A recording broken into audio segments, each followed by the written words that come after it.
निशा बांध legally speaking के इस खास प्रोग्राम में आपका स्वागत।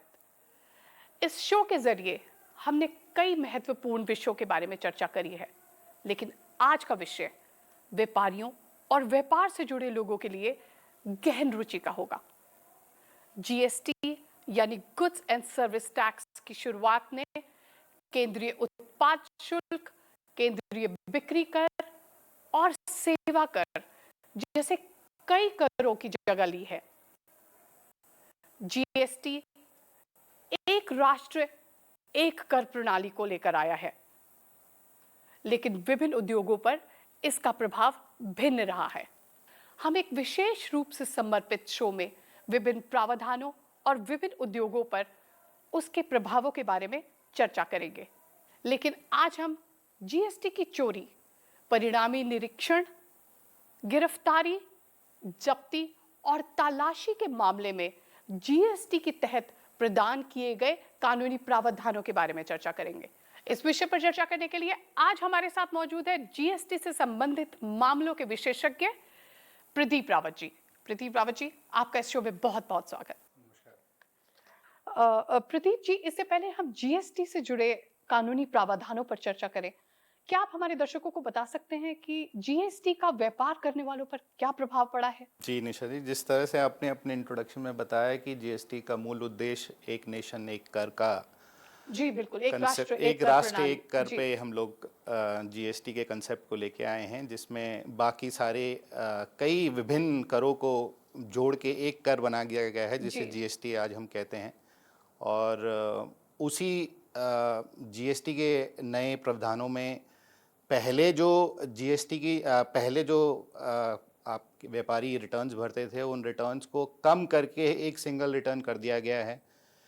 बड़े सारे एक्ट हुआ करते थे, जैसे वैट स्टेट चलाता था, सेंट्रल एक्साइज सेंटर चलाता था, सर्विस टैक्स सेंटर चलाता था, और बहुत सारे और भी टैक्सेस थे जो स्टेट के अंडर में आते थे, जो स्टेट अलग अलग तरीके से उन रिकवर करता था।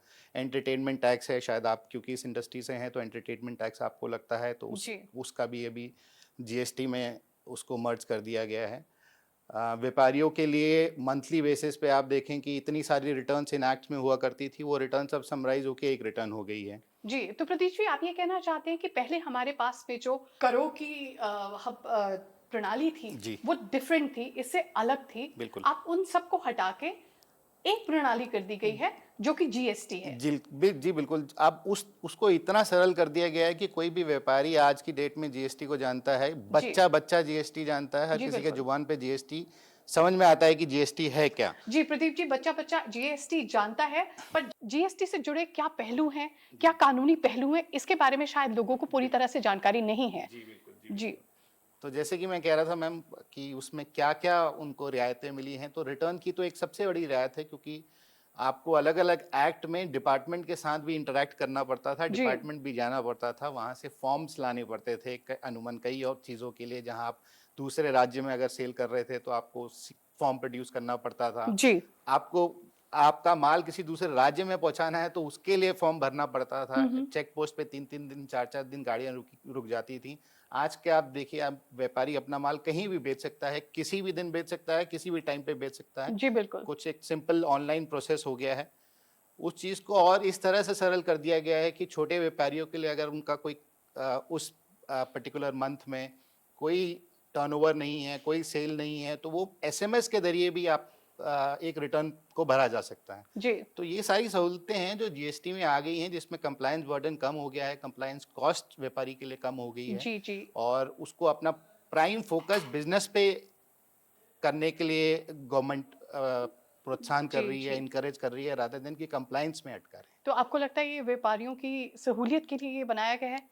पूरे बिल्कुल, प्रोसीजर को आसानी से वो कर पाए, इसीलिए जीएसटी की शुरुआत की गई है। जीएसटी को बहुत सरल तरीके से व्यापारियों के लिए बनाया गया है, हम प्रोफेशनल्स के लिए बनाया गया है, जी, और अमूमन सबकी अंडरस्टैंडिंग के लिए बहुत सिंपल तरीके से बनाया गया है। हालांकि हमें फिर भी लगता है कि इसमें बहुत सारी चेंजेस अभी आने की ज़रूरत है, इसको और स्ट्रक्चर करने की ज़रूरत है, ताकि और ईज ऑफ बिजनेस जैसे कि सरकार प्रमोट करती है उस तरफ हम लोग पहुँचें। जी।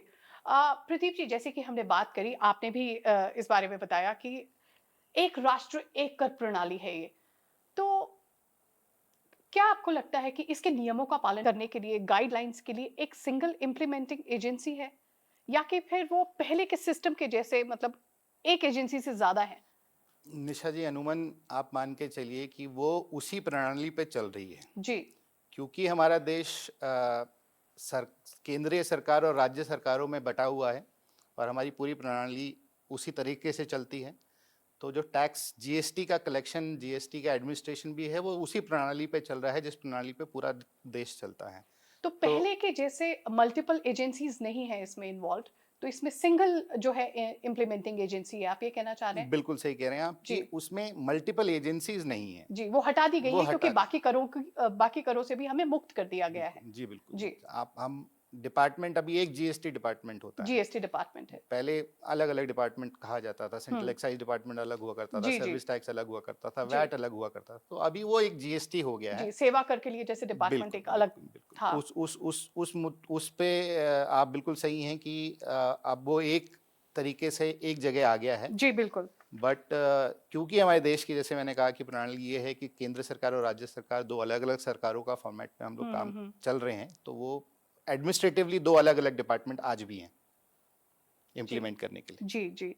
तो प्रदीप जी, जैसे कि हमारे जो जितने भी लोग व्यापार से जुड़े हैं, ये जानने के लिए बहुत उत्सुक होंगे कि जो जीएसटी के नियमों के तहत जो परिसर का निरीक्षण किया जाता है, तो वो अधिकारियों को उसका हक कब मिलता है? देखिए निशा जी, अधिकारियों को हक जीएसटी के प्रावधान में दिया गया है। जी। अब उस हक को वो इम्प्लीमेंट कब करते हैं, ये डिपेंड करता है कि वो किस व्यापारी के बिजनेस प्रमाइसेस में जाके उसके माल की, उसके कागजों की और उसके पूरे प्रोसेस को इंस्पेक्ट करना चाहते हैं। सिस्टम ऐसा है कि सेंटर और स्टेट, जैसे कि मैंने आपको बताया कि जी अभी भी हम लोग सेंटर और स्टेट, राज्य सरकार और केंद्र सरकार के एडमिनिस्ट्रेटिव सेटअप पे चल रहे हैं। तो राज्य सरकारों के पास में अपना सेटअप है इसको इम्प्लीमेंट करने के लिए, और केंद्र सरकार के पास अपना सेटअप है। केंद्र सरकार में मूल तरीके से दो डिपार्टमेंट हैं। एक डीजीजीआई, जो अनुमान आपने न्यूज़ में सुना होगा, कई लोग डीजीजीआई ने इतने अरेस्ट कर दिए, उतने अरेस्ट जी कर जी दिए। जी दूसरा एक एंटी इवेजन का डिपार्टमेंट होता है, जो कमिश्नरेट के अंदर में एक डिपार्टमेंट अलग से बनाया गया है, उनके ऑफिसर। तो ये तो वो हो गए जो डिपार्टमेंट इसको इम्प्लीमेंट करते हैं। अब आपके मूल क्वेश्चन पे ये कि भाई कब उनको पावर्स मिलती है या कब वो जी, इम्प्लीमेंट ये करने के कब लिए। समझ पाते हैं कि अब हमें इंस्पेक्शन शुरू कर देना चाहिए? ये कौन सी स्टेज पर इंस्पेक्शन? तो ये इसका जवाब मैं थोड़ा सा सीक्रेटिवली दूंगा, क्योंकि वो भी काम सीक्रेटिवली करते हैं। उनकी पहले प्रोसेस फाइल इंटरनली बनती है जी जी कि किसको इंस्पेक्ट करना है, क्या करना है, वो कभी भी पब्लिक डोमेन में नहीं आता। और जैसे कि उनके कागज उस तरह से रेडी हो जाते हैं कि इंस्पेक्ट करना चालू करते हैं, प्रॉपर ऑथराइजेशन से जी, वो। जहाँ कोई कंप्लेंट रिसीव होती जी है जी, उसके बाद से कंप्लेंट इंस्पेक्शन। कंप्लेंट भी होता है। जी इनका अपना एक डिपार्टमेंट है, DG GRAM, director general risk and analytic management, जी जो इनको डेटा फीड करता है एनालिटिक्स के बाद जी कि इस व्यापारी का इस पिछले महीने में इतना टैक्स था, इसमें कम हो गया, ऐसे ऐसे करके विभिन्न तरीकों से एनालिटिक्स करके जी। एक डेटा पुल किया जाता है, जिसके बेस पे फर्दर ये ऑफिसर्स फिर इंस्पेक्शन या सर्च एंड सीजर में आगे बढ़ते हैं। प्रदीप जी, जब ये इंस्पेक्शन के बाद में अधिकारियों को इस बारे जानकारी हो जाती है कि इवेजन हुई है, तो वहां पर मतलब बिजनेस से जुड़ी किसी भी संपत्ति की तलाशी लेना और उसको वहां पर कोई जब्त करने का, संपत्ति का अधिकार जो है, वो अधिकारियों को कौन सी स्टेज पर मिलता है? कब जाकर वो किसी भी व्यापार की संपत्ति जो है वो जब्त कर सकते हैं? जी बिल्कुल, अगर इंस्पेक्शन में उनको पता लग गया कि कोई माल बिना टैक्स के, चोरी के, या बिना किसी इनवॉइस के, बिना किसी कागज़ के माल बेच रहा है, या फिर कोई क्रेडिट उन्होंने किसी फर्जी कागज़ पे ले लिया है, जी तो अमूमन वहाँ से केस बिल्टअप होता है। और वहाँ से फिर ये लोग फर्दर जाके वहाँ पे सर्च एंड सीजर का प्रोसेस करते हैं, जो एक पंचनामे के जरिए रिकॉर्ड किया जाता है। जैसे कि वो अंदर एंटर किए और क्या उन्होंने देखा, क्या माल बन रहा था, क्या कागज़ थे, कौन था प्रस्तुत, कौन नहीं था, उसको सब एक कागज़ पे रिकॉर्ड करके, और कितना इवेजन है, अगर वहाँ पे डायरेक्टर हैं कंपनी के, ओनर हैं कंपनी के, या व्यापारी खुद है वहाँ पे, या उनका कोई एम्प्लॉय है, तो उसका एक स्टेटमेंट भी लिया जाता है, जी स्टेटमेंट में रिकॉर्ड किया जाता है। अनुमान ऑफिसर्स का ये कोशिश रहती है कि उस समय ये रिकॉर्ड करवा लिया जाए कि उनसे कितने टैक्स की चोरी हुई है। जी तो ये और एक स्टेटमेंट लेना बहुत एक जरूरी है उस स्टेटमेंट टाइम। लेना बहुत ज़रूरी हो जाता है, उनके जी लिए भी स्टेटमेंट ज़रूरी हो जाता है क्योंकि वो एडमिसिबल स्टेटमेंट है जी। एक तरीके से जीएसटी के प्रावधानों के अंदर, हम्म। जहाँ पे ये मान लिया जाता है कि आपने एडमिट कर लिया कि टैक्स की चोरी हो गई है, तो उसके बाद से वो केस को बिल्डअप करते हैं। जी फिर उसके बाद अगर वहाँ पे कोई माल की जब्ती होती है तो माल की जब्ती का उनको कागज़ दिया जाता है, कागजों की जब्ती होती है या कागज़ वो लेके जाते हैं तो उनका उनको माल वहाँ पे कागज़ एक बना के मेमो बना के दिया जाता है। उसके बाद फिर फर्दर समनिंग प्रोसेस चालू होता है। अगर वहाँ पे हैं तो वहीं पे समन हो जाते हैं, और अगर वहाँ पे प्रस्तुत नहीं है कोई तो फिर उनको बाद में बुला के समन पे उनकी स्टेटमेंट रिकॉर्ड की जाती है, उनसे फर्दर इंटरोगेशन किया जाता है। जी। प्रदीप जी, जहाँ पर बुक्स ऑफ अकाउंट सीज कर दिए जाते हैं जी और जहाँ पर अथॉरिटीज को ये पता होता है कि यहाँ पर इन्वेजन की गई है, जी। तो ऐसे परिस्थितियों में क्या लीगल जो बनता है, एक्शन बनता है? देखिए निशा जी, अगर तो ये स्टैब्लिश हो गया है, उनको अनुमान है, उनके पास पुख्ता कागज हैं, पुख्ता जानकारी है कि ये आदमी किसी टैक्स की चोरी में लिप्त है और जी टैक्स की चोरी कर रहा है, या आपने न्यूज़ में फेक इनवॉइसेस का बड़ा नाम सुना होगा, जी बिल्कुल। इसमें लिप्त है, तो अनुमन इस आइडिया से जाया जाता है सर्च एंड सीजर में कि उस आदमी को एप्रीहेंड किया जाए, सबसे पहले उस आदमी को पकड़ा जाए जी जहाँ पे ये कागज बन रहे हैं या जहाँ से ये माल जा रहा है। तो अगर तो उनको वो मिल जाता है तो ठीक है, फिर वो उसको इमीडिएटली अरेस्ट वरेस्ट करने का प्रोसेस चालू करके अरेस्ट कर लेते हैं। जी नहीं मिलते हैं तो फिर उसकी खोज खबर होती है, उससे कनेक्टेड लोगों को पकड़ा जाता है और वहाँ से उनको फिर आगे या तो अरेस्ट किया जाता है या उनकी स्टेटमेंट रिकॉर्ड करी जाती है और फर्दर फिर प्रोसेस को चालू किया जाता प्रदीप है। जी, जहां आपने बात करी कि स्टेटमेंट रिकॉर्ड करी जाती है, तो जी ये स्टेटमेंट रिकॉर्ड वही परिसर में ही करी जाती है या फिर वो व्यापारी को हम किसी अथॉरिटी में या किसी ऑफिस में आने के लिए बोलते हैं, कोई समनिंग करी जाती है? जी, जैसे कि मैंने कहा, अगर तो सर्च एंड सीजर के दौरान वहाँ पे कोई मिल गया तो उसकी जी स्टेटमेंट रिकॉर्ड हो जाती है, जितने वहाँ पे मिल गए, जी। और नहीं मिलते हैं तो उनको फिर समन किया जाता है। समन किया जाता है। और ये समनिंग कितनी बारी कर सकती है अथॉरिटी?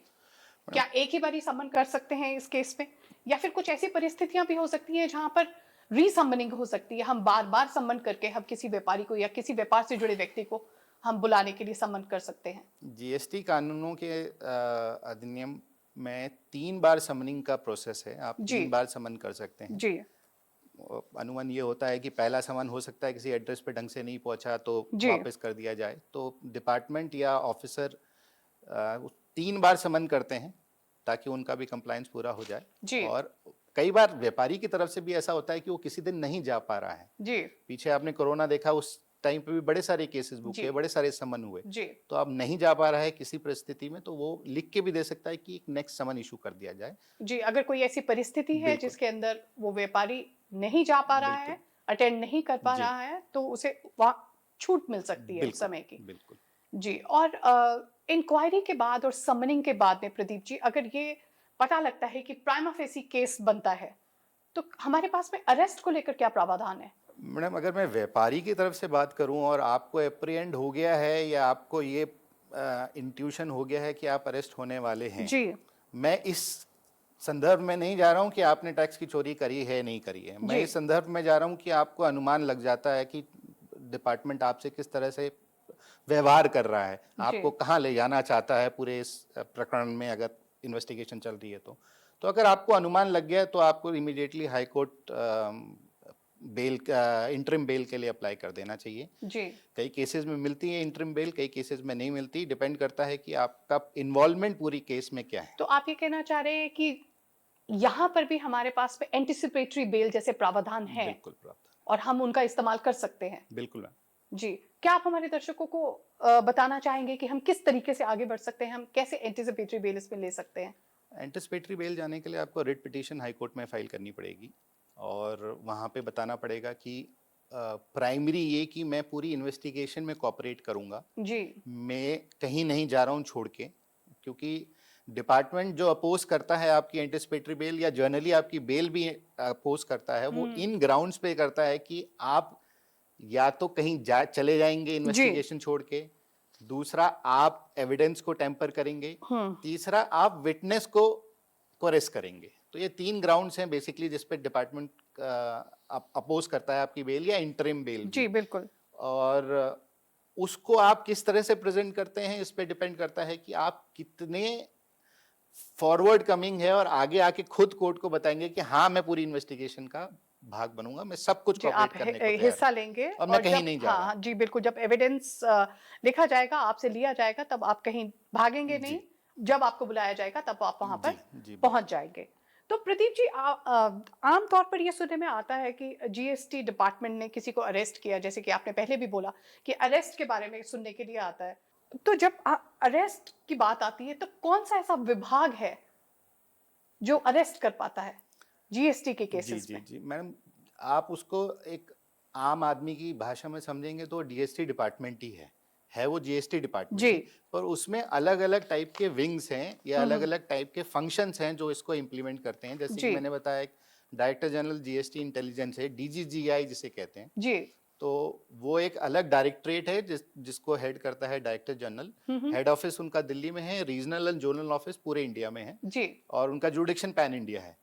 तो उनको कहीं भी इंफॉर्मेशन मिली कि कहीं चोरी हो रही है तो वो जाके वहां पे इन्वेस्टिगेट करके फर्दर अरेस्ट करके उसको प्रोड्यूस कर सकते हैं मजिस्ट्रेट के सामने, लोकल मजिस्ट्रेट के सामने। जी। तो ये रीजनल ऑफिसेज के थ्रू भी होता है या फिर हेडक्वार्टर के थ्रू होता है, डिपेंडिंग कि केस का क्वांटम कितना है, इन्वॉल्वमेंट कितनी है और उसमें चोरी का कितना अमाउंट है। एक ये हो गया। दूसरा होते हैं कि जो एंटी इवेजन होता है कमिश्नरेट के अंदर ही, जी कमिश्नरेट के अंदर जो कमिश्नर जुडिक्शनल कमिश्नर होते हैं उसके अंदर में एक अलग से विंग बनाए हैं एंटी इवेजन का, और उनका दायरा लेकिन लिमिटेड होता है उस दायरे के अंदर ही जिस दायरे का उनका जुडिक्शन है। जी जब डीजीजीआई जैसे मैं बताया पैन इंडिया है, ये उस दायरे के अंदर। तो ये तो दो सेंट्रल के फंक्शन हो गए जो सेंट्रल गवर्नमेंट कंट्रोल करती है। स्टेट के पास भी अपने इन्फोर्समेंट के फंक्शंस होते जी हैं। तो अनुमान भाषा ये है कि वो डीजीजीआई है, एक एंटी इवेजन है और एक इन्फोर्समेंट है जो स्टेट की होती है। जी तो ये डिपार्टमेंट है जो इन प्रावधानों को इम्प्लीमेंट करते हैं जीएसटी में। जी। प्रदीप जी, ऐसे केसेस में जेन्युइन केसेस कितने होते हैं, और आपको क्या लगता है कि हरासमेंट के क्या चांसेस होते हैं ऐसे केसेस में? क्या व्यापारियों को हरास किया जाता है? आ, मैडम, जीएसटी की अरेस्ट की आप बात करें तो मेरे पर्सनल व्यू में उसको जी ढंग से इम्प्लीमेंट डिपार्टमेंट ने नहीं किया। मेरे अपने समझ के हिसाब से अरेस्ट आप किसी को करते हैं तो आप पूरे प्रोसेस का एक डेटरेंट कहते हैं उसकी जी बिल्कुल हिंदी बिल्कुल। अगर आप मेरे को बता पाएं जी क्या होता है तो वो डेटरेंट सेट करना होता है, प्रमाण सेट करना होता है जी कि इसके बाद कोई और ये काम नहीं करेगा। नहीं करेगा, जी बिल्कुल। पर 2019 से हम देख रहे हैं कि हर कमिश्नरेट, हर जो भी डिपार्टमेंट है एक प्रेस रिलीज कर देता है इतने अरेस्ट हो गए, इतने अरेस्ट हो गए, लेकिन कोई जी बिल्कुल, डेटरेंट या प्रमाण सेट नहीं हुआ है। प्रमाण सेट नहीं नहीं हुआ हुआ है। है। मेरे अपने अनुभव के हिसाब से जीएसटी डिपार्टमेंट ने अरेस्ट के प्रोविजंस को ढंग से नहीं इम्प्लीमेंट किया, ना यूज किया। जी आपके सवाल पे आके कि क्या मिसयूज होते हैं, बहुत मिसयूज होता है, क्योंकि एक व्यापारी जो नॉर्मल व्यापारी है उसको अभी ये भी नहीं पता है कि उसकी टैक्स की चोरी जो आप कह रहे हो या डिपार्टमेंट कह रहा है कितना कहाँ स्टैंड करेगा कोर्ट ऑफ लॉ में आगे जाके। जी बिल्कुल। पर आप उसको जैसे ही वो आपके सामने आता है, विभाग के सामने जाता है, तो उसको सबसे पहला डंडा ये दिखाया जाता है कि हम आपको अरेस्ट कर लेंगे तो आप टैक्स भर दो। जी तो वो खाली एक टैक्स भरने के लिए अरेस्ट का प्रोविजन का इस्तेमाल हो रहा है, कोई प्रमाण सेट करने के लिए नहीं हो रहा है। ये मेरा अपना व्यू है। बहुत मिसयूज होता है और इसी मिसयूज के कारण कई सारे ऑफिसर्स भी अरेस्ट होते हैं। जी, और अरेस्ट होते हैं। जहां बात करी आपने अरेस्ट की, जी वहां हम प्रोटेक्शन कैसे ले सकते हैं अरेस्ट से? क्या हमारे पास में कोई ऐसा प्रावधान है जीएसटी के केसेस में जहां हमें प्रोटेक्ट किया जा सकता है अरेस्ट से? मैम, अरेस्ट अगर आपका क्वांटम, देखिए उसमें एक लिमिट है। अगर आपका टैक्स की चोरी जो क्रेडिट आपने गलत लिया है वो 5 करोड़ के ऊपर है जी, तो अगर कोई जेन्युइन केस है जहां पर हमें वाकई प्रोटेक्शन चाहिए अरेस्ट से। मैम उसके लिए मतलब बड़ा ही दुखद ये है कि आप कह रहे हैं कि उसमें प्रोटेक्शन चाहिए, और अगर स्टैब्लिश डिपार्टमेंट अपने कागजों पे ही करता जी, है हम वो, कोई रिट डाल सकते हैं ऐसी बिल्कुल कोर्ट में? रिट रिट भी फाइल हो सकती है, जी, रिट तो फाइल हो ही सकती है। आप हमारे दर्शकों को बताएं कि हम कौन सी रिट फाइल कर सकते हैं जिससे हमें प्रोटेक्शन मिल पाए। आर्टिकल 226 के अंदर में हाई कोर्ट में अप्रोच कीजिए जी और अरेस्ट की प्रोटेक्शन मांगिए हाई कोर्ट से कि आप जी इन्वेस्टिगेशन को कंप्लाई करेंगे, और वहाँ पे वो आप सक्सीड करे तो आपको वही, जैसे कि हम लोग पहले डिस्कस कर रहे थे कि प्री अरेस्ट एंटिसिपेटरी बेल के लिए आप जी, एंटिसिपेटरी बेल मिल जी। सकती है। अब एक बार आपको अरेस्ट कर लिया तो फिर आपको सीआरपीसी का प्रोसेस फॉलो करना पड़ता है। जी आपको बिल्कुल, मजिस्ट्रेट के सामने पेश किया पेश जाता किया है, जाता है। मजिस्ट्रेट के सामने आप अपनी बेल एप्लीकेशन फाइल कर सकते हैं। जी जी तो उसमें अरेस्ट के बाद के प्रावधान तो सीआरपीसी में कवर्ड ही है मैडम। जी बिल्कुल, जीएसटी उनके लिए अलग से कोई प्रावधान अलग नहीं से लेके आए। प्रावधान जो सीआरपीसी के प्रावधान है वही प्रावधान अरेस्ट और बेल के लिए फिर उसके बाद लगते हैं। जी, एक बार अगर अरेस्ट हो जाती है तो सीआरपीसी के ही प्रावधान लेकर हमें आगे बढ़ना चाहिए। बिल्कुल। और हमारे पास में एंटिसिपेटरी बेल जैसे प्रावधान है। बिल्कुल। अगर कोई ऐसा मामला है जहां हमें ये लग रहा है कि हमारे साथ में नाजायज गिरफ्तारी हो सकती है। मैं उसमें थोड़ा सा एक ऐड ऑन करना चाहूँगा कि जी। जहाँ मैंने डिपार्टमेंट को अभी कहा कि उन्होंने मिसयूज़ किया है, अनूमन अगर आपका केस जेन्युइन है और आप उसको स्टैब्लिश कर पाते हैं तो डिपार्टमेंट भी आपको उतना कोरेसिव एक्शन और आपके अगेंस्ट में अरेस्ट के प्रावधान एकदम से नहीं इम्प्लीमेंट करता है। जी, जी। वो भी थोड़ा सा सोच समझ के चीज़ को करते अगर हैं। कोई ऐसी परिस्थिति है जहां पर बिल्कुल। अरेस्ट हो सकती है, जी। तो वहां हमारे पास में, जैसे कि आपने बिल्कुल बताया कि लीगल हमारे ऑप्शंस पास में आपके पास। लीगल ऑप्शंस है। जी, जी, जी। जी, और प्रदीप जी, जहां हम बात करते हैं, हम जब क्रिमिनल केसेस की बात करते हैं तो हमें पता है कि इन्वेस्टिगेटिव एजेंसीज जो है वह कैसे काम करती हैं, जी। अपनी इन्वेस्टिगेशंस को कैसे कैरी आउट करती हैं। जी। तो जीएसटी के मामलों में इन्वेस्टिगेटिंग ऑफिसर्स जो होते हैं, उनका क्या रोल रहता है यहाँ? मैम, अनूमन उनका सबसे पहला उद्देश्य यह रहता है कि उस आदमी से उगलवा लिया जाए कि आपने टैक्स की चोरी करी है। साम दाम दंड भेद जी, ये अगर मैं स्टेटमेंट आप के जरिए जो आपने बिल्कुल बात करी कि जो एडमिसल स्टेटमेंट होती है वो जी, लिखवा ली जाती है। वो लिखवा ली जाती है और उसके बेस पे अगर वो क्वांटम वही 5 करोड़ के ऊपर का है तो वो इमीडिएटली अरेस्ट कर लेते हैं और जी, मजिस्ट्रेट के अरेस्ट सामने कर प्रोड्यूस लेते कर हैं। लेते हैं। तो ये दुखद है कि उसको जिस तरह से इम्प्लीमेंट किया जा रहा है। और आपको लगता है इसमें कुछ बदलाव लाने के? बिल्कुल, बिल्कुल मैडम, बिल्कुल इसमें बहुत सारे बदलाव लाने की ज़रूरत है। आप अरेस्ट इमीडिएटली नहीं करिए, आप इन्वेस्टिगेशन करिए, आप स्टैब्लिश करिए। मैं आपका ध्यान एक जजमेंट की तरफ ले जाना चाहूँगा। जी बिल्कुल। मेक माई ट्रिप, आपने सुना ही है मेक माई ट्रिप, जो जी एक बिल्कुल। बुकिंग सर्विस टैक्स का ये मुद्दा है। सर्विस टैक्स में सिमिलर केस पे ऐसे ही हुआ था। उसका उनका कुछ डिपार्टमेंट के हिसाब से इवेजन था। जी। डिपार्टमेंट के हिसाब से कोई इंटरप्रिटेशन के बेस पे उनका कोई इवेजन बना और वो क्वांटम लिमिट से ऊपर था और उनके डायरेक्टर्स को इमीडिएटली अरेस्ट करने के लिए डिपार्टमेंट अप्रोच कर गया। जी। वो हाई कोर्ट गए और हाई कोर्ट ने बोला आप पहले क्वांटम डिटरमाइन कर लीजिए कि ये 2 करोड़, उस समय सर्विस टैक्स में 2 करोड़ हुआ करता था, जीएसटी में 5 करोड़ का वो है, कि आप डिटरमाइन कर लीजिए कि आप 2 करोड़ के ऊपर जेन्युइनली हैं कि नहीं है आप उनको अरेस्ट करने से पहले। जी। और वो सुप्रीम कोर्ट तक गया, मैटर कंफर्म हुआ है पार्टी के फेवर में कि डिपार्टमेंट ने पहले अपने पूरा होमवर्क कर लेना चाहिए। अगर मैं जी, बिल्कुल लेमन अपनी लैंग्वेज में बात, इन्वेस्टिगेशन जो है वो एक मुकाम पर लेकर आ जाना हाँ चाहिए और तभी आगे बढ़ना चाहिए। बिल्कुल उसी उसी तर्ज पे जब वो हाई कोर्ट की जजमेंट खड़ी है, सुप्रीम कोर्ट कंफर्म करके बैठा है उस जजमेंट को, तो उसी के तर्ज पे जीएसटी डिपार्टमेंट को भी पहले अपना होमवर्क पूरा कर लेना अपना चाहिए, होमवर्क पूरा कर लेना चाहिए। ताकि ऐसा ना हो कि आपने किसी ऐसे आदमी को पकड़ लिया जिसके ऊपर उसकी चोरी आप बाद में स्टैब्लिश नहीं कर पाए। एस्टैब्लिश नहीं कर पाए। जी। इस पूरे मतलब डिस्कशन को थोड़ा सा मैं आगे इसलिए भी ले जाना चाहूंगा क्यों अरेस्ट के बाद शो कॉज नोटिस आता है डिपार्टमेंट की तरफ से जी जिसको बिल्कुल। पार्टी को लड़ना पड़ता है।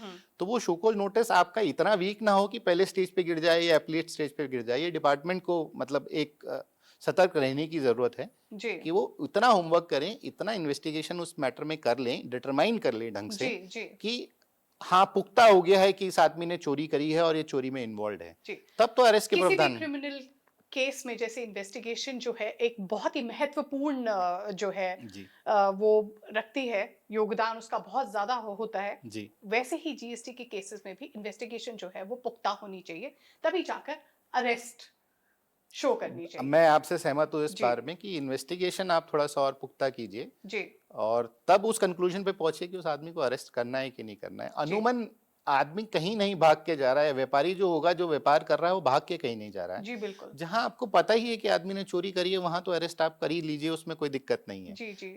जहां आदमी जेन्युइन है, जहां व्यापारी काम कर रहा है, अपने धंधे कर रहा है, उनको भी आप अरेस्ट करके अंदर करेंगे तो वो लास्ट में कुछ नहीं करेंगे निशा जी, वो पूरे सिस्टम को कोसेंगे और जीएसटी को कोसेंगे, जो कि अपने हो आप भी में एक रहा है। बहुत अच्छा सिस्टम जी। है, जी। जी। पर जी। थोड़ा सा इम्प्लीमेंट करने की और अच्छी तरह से जरूरत है। मेरा तो मतलब ये सुझाव रहेगा जी। इस जी प्रदीप जी।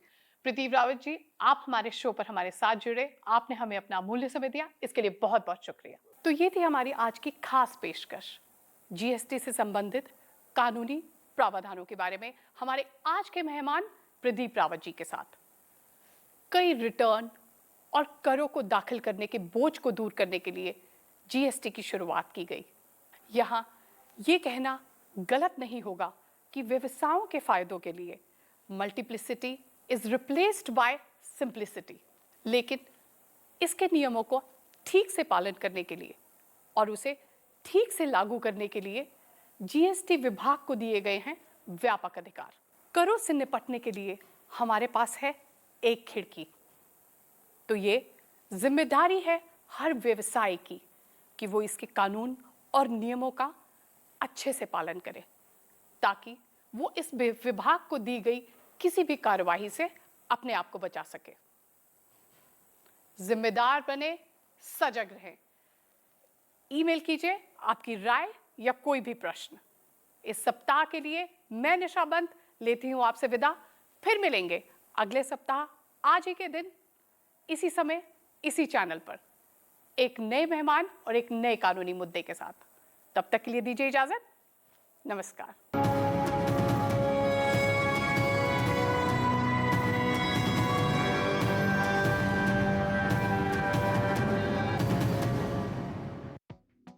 एसोसिएट